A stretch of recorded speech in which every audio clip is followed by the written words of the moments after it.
Today we are going to convert between the customary system of measurement and the metric system of measurement. In order to do this, we really need to have the conversions, and most people do not have these memorized. So you need to look up a table or something to get the conversion rates. So there are three types of conversion. We have length, we have weight and mass, and we have liquid capacity. And if you take a look at the length, 1 meter is the same as 3 and 2800 feet. Pretty impossible to know unless you look that up. 1 meter is also the same as 39 and 37 hundredths inches. 1 inch is the same as 2 and 5400 centimeters. 1 mile equals 1 and 61 hundredths kilometers. Very difficult to just know offhand. For our weight, 1 ounce is the same as 28 and 35 hundredths grams. 1 kilogram is the same as 2.2 pounds, and 1 metric ton, which is different than a ton, so 1 metric ton is the same as 1.102 tons. Again, you just don't know these off the top of your head. Now for our liquid capacity, there's a whole bunch of them, but some major ones. 1 gallon is the same as 3 and 79 hundredths liters. 1 quart is the same as 95 hundredths liters, and 1 liter is the same as 0.26 gallons. So when we go to make our conversions, you have to have this sitting next to you in order to convert. So sometimes they're going to ask you to convert from the customary unit of measure to the metric. So an example of that is we have 9 quarts. They want to know the equivalent of that in liters. Well, what we're going to do is we're going to take our 9 quarts and then we're going to look at our conversion rate. So if I go to quarts, I need to be looking at my liquid capacity conversions, and I want to know by quarts and liters. So it says 1 quart is the same as 95 hundredths liters. Now, that's my conversion factor. How do I set it up?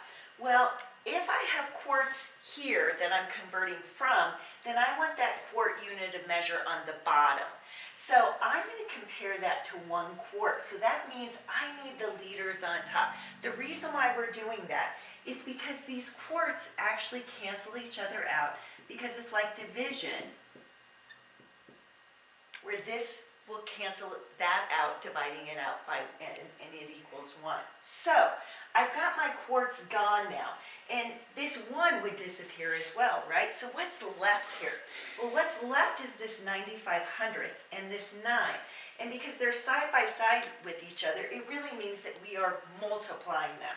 So if I take 9 times 95 hundredths, I get 8 and 55 hundredths, and that becomes my liters. Now, we can also do inches to centimeters. So if I was doing inches to centimeters, that's a different unit of measure. That's where I'm taking a look at my length here. But it's the same concept. So if I have inches here, then I want inches down on the bottom, and it's always compared to 1. So I'm going to come up and I'm going to look at my inches, and I know there's 1 inch per every 2 and 5400 centimeters. So that 5400 centimeters is going to come on top. Well, when I do that, my inches are going to cancel out. So that again leaves me my 2 and my 2 and 54 hundredths. Because they're side by side with each other, I'm going to multiply those together, and I get 5 and 8 thousandths centimeters. So sometimes we're going to go then from the metric to the customary. So say I have 10 liters equals how many quarts? All right, it doesn't matter. We're still going to set it up the same way. So if I have liters here, I want liters there. So when I come and take a look at my conversion factors, I know that 1 quart is equal to 95 hundredths liters. Well, I need to reverse and put that liters on the bottom. So now I have 95 hundredths liters on the bottom, because my liters and liters will cancel out, and I have my 1 quart on top. Well, because I have a number there that's not 1, when I go and I multiply 10 times 1, I get 10. I still have that 95 hundredths on the bottom. And that's a division bar. So that means I need to take 10 and divide it by 95 hundredths. And when I do that, I get 10 and 52 hundredths. So in the end, it's how you set up that conversion. And the key for you to remember is whatever is that measurement on the outside, that same measurement has to go down on the bottom. That helps you set up that conversion factor. So now I think it's up to you.